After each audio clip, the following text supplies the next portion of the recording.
Hey guys, somehow all these funny memories from Chicago were coming back to me. I decided let's tell another very interesting story. And this is actually a story I've told people privately, but I thought it'd be a good story to tell everyone because it brings up a very interesting question. Those of you who follow this channel know that there are certain things, especially the social science, and I'm pointing especially to economics and decision theory, that they really hold sacred. In case you don't know, a lot of these social sciences that try to incorporate math into them, they try to assume that humans are rational. So this is what kind of generated this memory. And I was talking to my mom about this because even when I was little, obviously a lot of you know I'm a little different, right? And I don't consider that bad. It's just I had certain things that were much above average and then certain things that were below average, just like most people who are just a little neurodivergent. From a young age, I could tell when someone's logical reasoning wasn't completely sound. In Chicago, I grew up with a guy that I really looked up to. Thinking back on it, I would have these moments sometimes when I'd be like, this kid has no logic.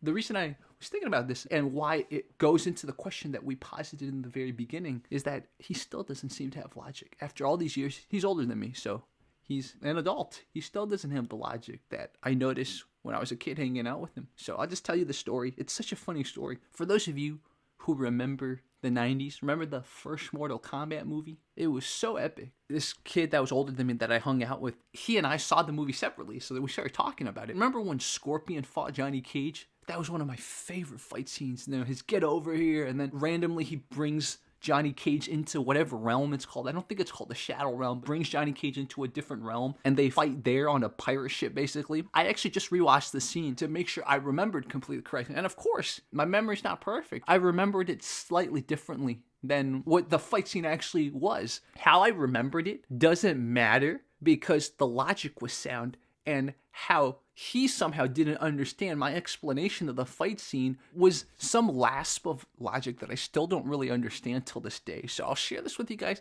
and then you guys kind of explain it to me, okay? So how I remembered it, Scorpion had this finisher move in the games where he would take off his mask, it'd be a skeleton, and he would blow fire, and he'll burn you, right? Johnny Cage found a shield, and he protected himself with the shield, but because Scorpion was blowing fire on the shield caught on fire. Then Johnny Cage, with the shield on fire, went over and smacked Scorpion, catching Scorpion on fire and ending him. That makes a lot of sense in my head, even though that's not actually what happened. What actually happened was, yes, the shield was on fire. Yes, Johnny Cage protected himself, but Scorpion didn't bleed. Instead, fire came out when he got punctured. So when Johnny Cage hit him with the shield, fire came out. That's what actually happened. But, I was too young to understand that. Understanding that some fictional characters, they don't bleed. Instead, it's fire that they spray out. Obviously, in my young mind, it made sense that, okay, Johnny Cage's shield was on fire. He hit Scorpion with the shield, catching him on fire, right? Let me just draw this out. Very simple. A leads to B, B leads to C, A leads to C. In my mind, Johnny Cage ended Scorpion with fire. It seemed very logical, right? This older kid I hung out with in Chicago, somehow, I don't know whether he was too lazy to think about this logical progression. Here's what he said to me. He said, but Johnny Cage didn't do a fireball.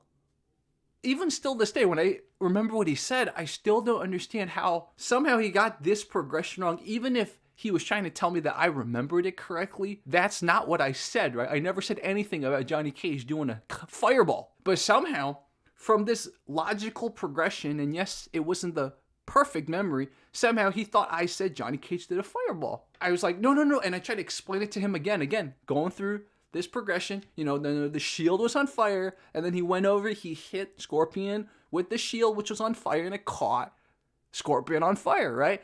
And again, he's like, no, Johnny Cage didn't do a fireball. And at that point, he just gave up trying to explain to him. I was like, somehow, the logical reasoning in his brain was so off, I can't even explain this to him. You guys let me know, how did he interpret that? Maybe he just didn't care. He wasn't really listening to me, right? But he did care because we were talking about Mortal Kombat. Little kids, right? You can talk about a topic for an hour, especially back in the day before all this distraction with this, right?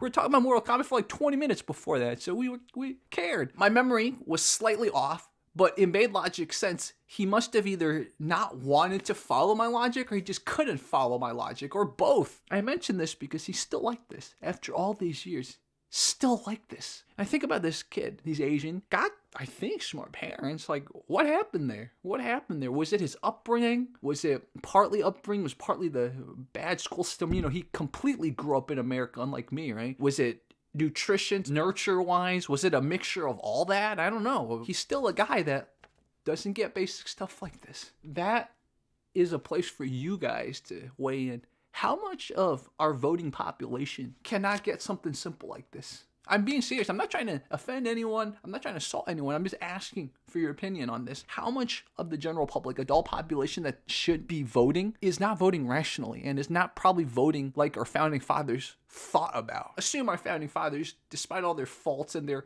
kicking the can, causing the Civil War, basically, in their mind, they thought, okay, smarter people will prevail and help keep this country democratic, keep this country moving forward, right? That's what they thought. And this opens up a lot of cans of worms that we won't discuss in this video. How do we sort of have schools, have society teach people basic logic thinking, right? Because it's important. Like, if a society, let's say, okay, if the majority of people aren't capable of really thinking logically all the time, that's how society falls apart, right? You gotta ensure that, let's say, when they put their mind to it, the majority of people can think logically. What I just said, is that true of most democratic societies, or is that not true? So if you like these stories, I got more.